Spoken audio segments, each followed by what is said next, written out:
right, if you're just joining us, we just rounded off a discussion looking at how to keep Nigeria one, keeping Nigeria's unity together. All right, right now we'll be looking at obstacles to Nigeria's unity, and joining us in the studio to do this is a lawyer, Illitros Ahmadu. Good morning and thanks for joining us on Breakfast Show, and happy Independence Day to you. Independence Day. Good morning. Yes.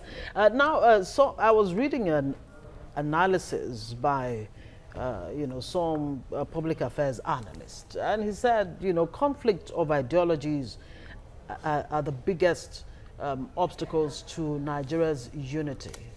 How true is this? Thank you so much. Viewers, happy independence.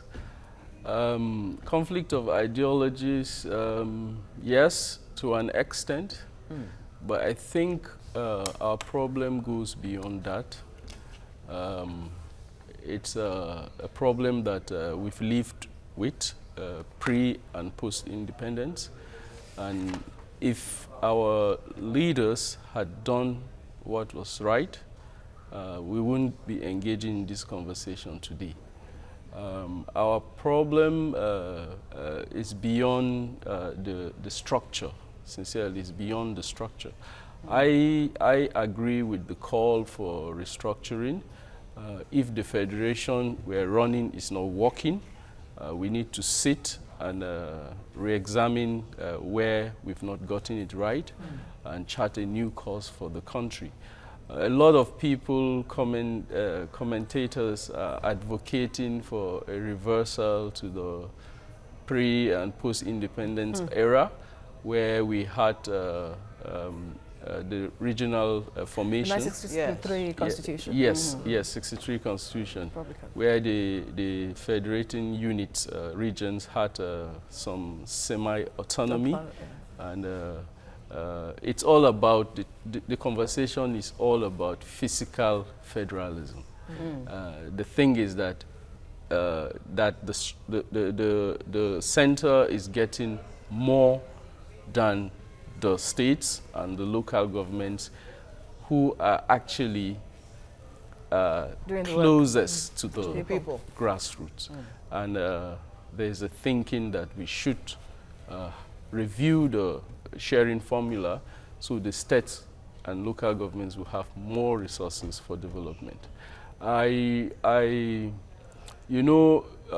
Nigeria's problem is not, the problem we're having is not unique to this country. Most countries have this same problem. Aside the issue of the fiscal federalism, there's issue of power sharing. Lots of nationalities in Nigeria are not comfortable with the current arrangement. This problem that you talk about, is it a function of the multi-ethnic coloration of Nigeria, a country with 250 different ethnic nationalities? Yes, is that at the root of it? To an extent, because if you look at the configuration of Nigeria, there has been this agitation, cry of marginalization from virtually all facets of this country. You recall in 1953, the London Conference, a lot of issues came up in London, and you recall the Willings Commission was set up to look at the minority questions, and a number of recommendations were made. If successive governments have followed that, I can assure you we would have been better than where we are today. Or would you say it's only ethnicity that is hampering on Nigeria's development? What about religion? We've had thousands of people killed due to religious issues. Yes, there's a problem of the will to implement the Constitution, the law as it were. You recall the 1999 Constitution, Section 10 of the Constitution talks about the secularity of the Nigerian state, and no state in the federation shall adopt a state religion. And it was actually this issue that brought about the sectarian situations in Nigeria. When some states started adopting Sharia in northern Nigeria, government didn't do anything about it. It was under the presidency of General Olusegun Obasanjo. He adopted a political approach to it, but that has not helped Nigeria. What government should have done at that time was to challenge those declarations in court, because if there are issues between the state and federal government, the Constitution made it very clear. The Supreme Court has jurisdiction. They should have gone to the Supreme Court to challenge that declaration.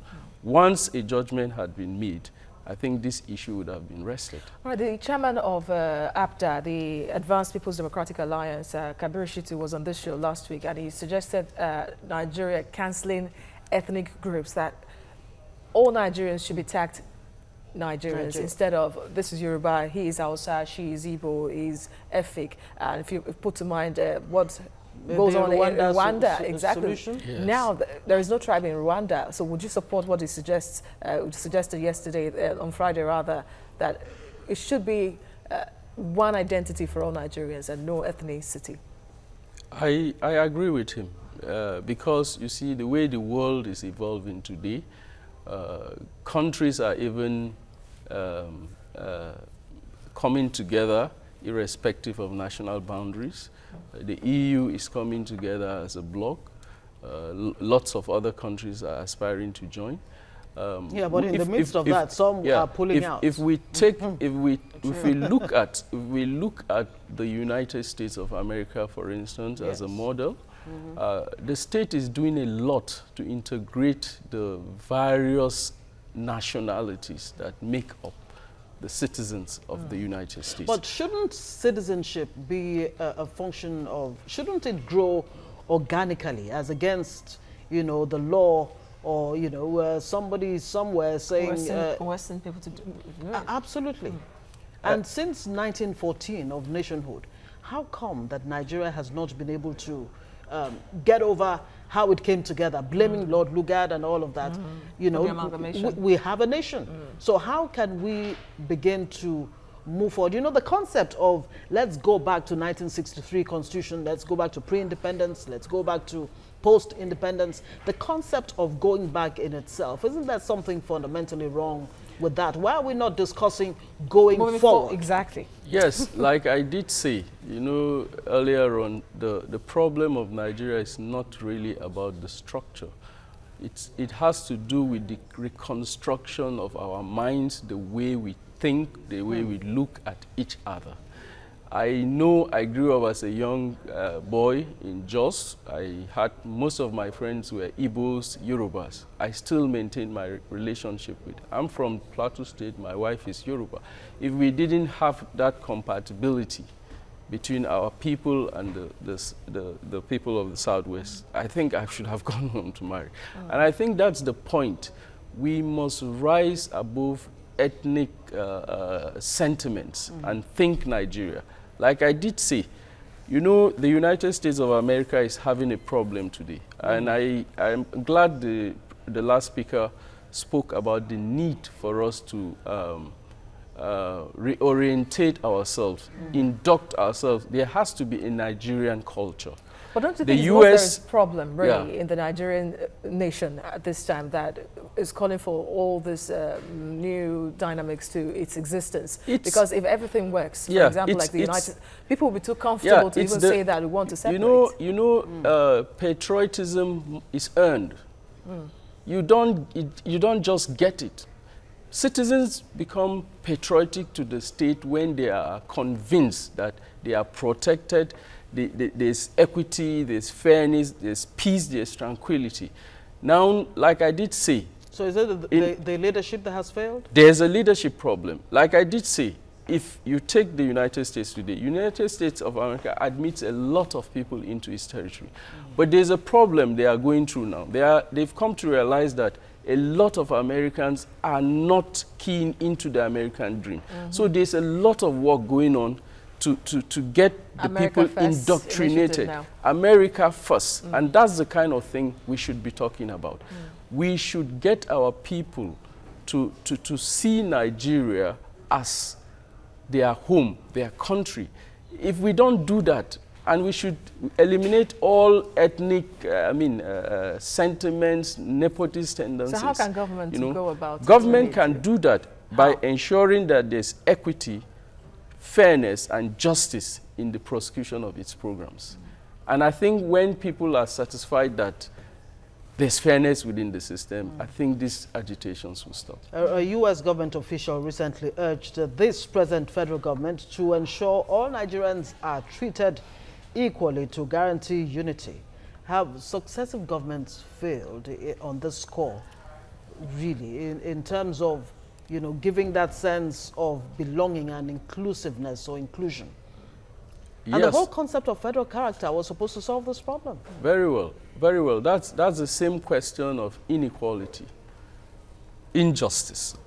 You see, each time a president is from one section of the country, there's a tendency that appointments and whatever would favor people from that. I think we should learn to enthrone merit, within the system. There is a question, there's an issue we cannot run away from. Which is? Which is the issue of federal character, affirmative action, as it were. The states like the United States went through that. When the Indians, the blacks were marginalized. And there were cries and certain corrective actions were taken, although you still have pockets of these issues coming up, but I can assure you a lot of them have been integrated. All right, so lecturers will continue. Let's go for a quick news break, and then we'll continue the discussion on the obstacles in the way of Nigeria's unity. With our discussion, obstacles to Nigeria's unity, with us in the studio is a lawyer, Ilitros Ahmadu. We've been discussing this already. Now, since the Nigerian Civil War of 67 to 1970, would you say that Nigeria is still at war with itself and really has not gotten over or achieving the 3 R's, reconciliation, reconstruction, and the third R, I don't remember very well. Is it rehabilitation now? Rehabilitation. Yes. Rehabilitation. Nigeria has been in transition. 79, when Obasanjo handed over to the civilian administration. I think there hasn't been much effort in the area of reconciliation. Nigeria needs healing. There are lots of groups within the country that are not satisfied. Open wounds that have festered for years. Yes, yes, and government has not done anything much to resolve these issues. Like it had been mentioned here, that's one of the responsibility of the Ministry of Information Communication, through the National Orientation Agency, but not much has been done. I think that responsibility should devolve down to the federating units, local governments, so that a lot of reorientation can be achieved. All right. Does it seem to you that somehow this administration, and past administrations as well, especially now, see the calls for restructuring as a move against Nigeria's unity, first off, and then, of course, the legitimacy of the government in place? It's like a test that the government is no longer loved because people are calling for restructuring. Does it seem to you that way? Well, I think the call for restructuring predates this administration. You recall the call went on when Obasanjo was in office. When Jonathan Goodluck came in, the same thing happened. Very loud now. And you recall the attempt, the National Sovereign Conference, and it's a continuum. Because what happened was that the report of the conference was not, has not been fully implemented. I think there are key decisions reached there, that government had not looked at it constructively in the interest of the Federation. And the problem has to do with what some analysts look at the question of legitimacy. How legitimate was the Sovereign National Conference in, to have met and reached this decision? 490-something Nigerians met and took decisions on behalf of everybody. In fact, the president wasn't happy. The current president and wasn't the issue was that the selection was not actually transparent, democratic. And that is the question. But then I believe that there are salient recommendations therein that, if implemented, would improve the running of this So should there be federation. a new national confab with the members, the constituent members assembled through election? Well, you know, the issue, it's an issue of perception. You know, when you mention restructuring, it raises a lot of dust. People, it's the way we look at it. You can go through constituent assembly, you can channel your grievances through the existing National constitutional process. But then, you know, just like there is a question of legitimacy hanging on the 1999 Constitution, you know, it was General Abdul Salam, then head of state, you know, through Decree 24, brought put in together, and that's what Nigerians are saying. And the issue was that it was supposed to be a transition document, so that subsequent administrations should put something in place, straighten it up. But the that has not 1999 been Constitution has been accused of lying against itself, according to analysts. Now, you know, the whole idea of hate speech, which seems to be a modern-day challenge or present-day challenge for Nigeria. Legislation against hate speech, do you think it's a good way of, will it act as the glue that will cement Nigeria together? Well, to an extent, or will it be counterproductive? It's not going to be counterproductive, because once there's an issue and you legislate on it, the essence is to see how you can arrest that particular issue. But coming back to the real question, what are the reasons, primary reasons for those hate speeches? You talk about inequality, injustice, the menace of herdsmen, and let me say, it's unfortunate, but it's not peculiar to Nigeria. Ghana is facing the same thing, Ivory Coast, the Gambia, all, because a lot of people do not know that the ECOWAS Charter allows for free movement of humans and cattle across the borders. Now, in the past, there were, during the days of the regional government, they were designated grazing reserve. I know that the North had a number of grazing reserves, but because of encroachment, human activities, the herdsmen lost those reserves. Let's quickly bring in, it's a problem we need to address. Fola Dele, to make it more robust because of time. Good morning, Fola. Good morning, ladies. How are you? Very Happy nice Independence and Day. bright. Thank you. Happy Independence Day, yes. All right, and good morning to you. Good morning. All right, let's get into the tweets. And there's a lot of focus here on Nigeria's unity being non-negotiable, and that's what has been trending on social media, I tell you. Chukwemeka Nadozie says, those saying Nigeria's unity is not negotiable are the very ones openly displaying religious and ethnic sentiments. Who is fooling who? Chukwemeka Nadozie says, those saying Nigeria's unity is not negotiable are the very ones openly displaying religious and ethnic sentiments. Who is fooling who? Omadi says, without oil in the Niger Delta and some states of the southeast, in bracket Imo, Abia, and Anambra, Nigeria's unity will be negotiable. CJ147 says, can someone tell me the difference between unity by force and rape? Dr. Tony Akabuno says, the political elites should understand that the major threat to peace and unity in Nigeria is resistance to true federalism. Restructure now. Uche Ezeonye says, Nigeria unity is negotiable. Nigeria's unity rather is negotiable. We need to discuss way forward. If you said Nigeria's unity is not negotiable, why are we negotiating restructuring? Okay, Foley, do we have enough time? We don't have enough time, unfortunately, for him to respond to that. Not to discuss that, but I guess. Yeah. Thank you so much. Illustrious Ahmadu, thank you very much, of course, for your insights and staying through with us on TVC Breakfast this morning, looking at the obstacles. We hope that these obstacles really can be removed from the path of Nigeria's nationhood. All right. Thank you.